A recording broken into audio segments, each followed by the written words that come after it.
Senator Peters. Thank you, Senator Cotton. Mr. Colby, good to see you, and congratulations on your nomination. It was good spending time with you in my office, discussing a variety of issues. And one of the things we talked about was how Detroit is a major contributor to the Allied war effort now, but famously back in World War II, producing tanks, anti-aircraft guns, and other weapons, nicknamed the Arsenal of Democracy by President Franklin Roosevelt. And I think you described it as the Detroit deterrent. So I liked that saying. Your previous work on the National Defense Strategy emphasized shipbuilding dominance, and you stated improving the industrial base was going to be one of your top priorities if confirmed. We both share the same goal to expand the industrial base. Not just in Michigan, but around the country, although my focus, of course, is in Michigan. So my question for you, sir, is if confirmed, what policies or initiatives would you lead to mobilize national military industrial base? We have to outproduce our adversaries, and this is going to be critical, but how would you prioritize that, and specifically how? Well, thank you very much, Senator, and I really appreciate our discussion as well. So appreciate the kind words, and I absolutely share your conviction on this and an attempt to move it forward. Obviously, a lot of the responsibility for these issues would be in places like the service secretaries and acquisition and sustainment and so forth. I would see my role, and I'd really welcome hearing more from you and your staff, Senator, on this topic, is really driving at a national level from the department on down. Obviously, if you look at the statutory responsibilities of the Undersecretary of Defense for Policy, it's things like the National Defense Strategy, which should be the primary guidance for the department, as well as dealing with the interagency. I think that is a very important platform and basis to engage both within and outside the department to drive what I would think of as really a national mobilization of our defense industrial base as part of a broader reindustrialization effort, because it's not going to work if it's just the defense industrial base, and try to restore some of that Detroit deterrent. Great, wonderful.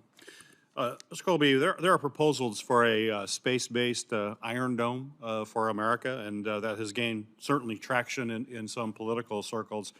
Despite what are known technical challenges, certainly cost concerns as well.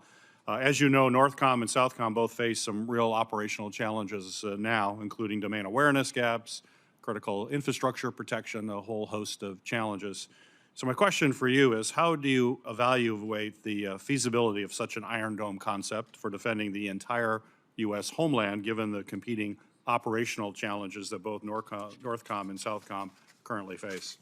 Well, thanks, Senator. I understand where you're coming from. I believe in, and you know, having spent a lot of time studying the history of kind of missile defense capabilities, I think those are very valid questions. I fully support the President's EO and the Golden Dome approach, in large part because I think the range and scale and type and sophistication of missile and other unmanned threats, the homeland is growing, and so we need to keep pace with that.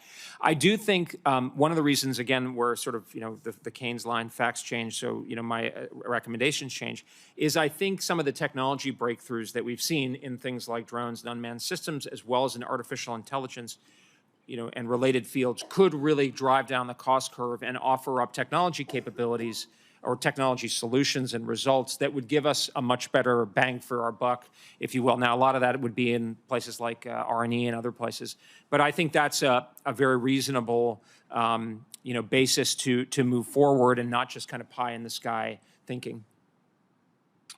As you know, the Air Force has requested billions of dollars to research and build collaborative combat aircraft, which, as you know, are the unmanned powered aircraft controlled by very advanced AI systems that can complete missions on their own or be deployed in combination with human-piloted fighters.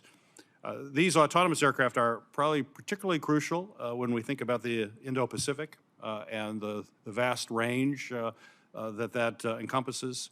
My question for you is, if confirmed, how do you see CCAs being utilized and integrated into Indo-PACOM? And is that the place where they would have probably the most use?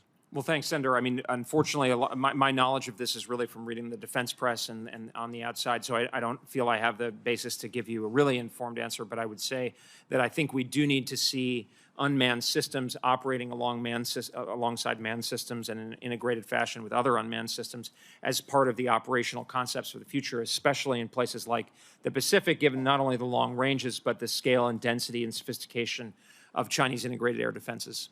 Great. Thank you. Thanks, Senator.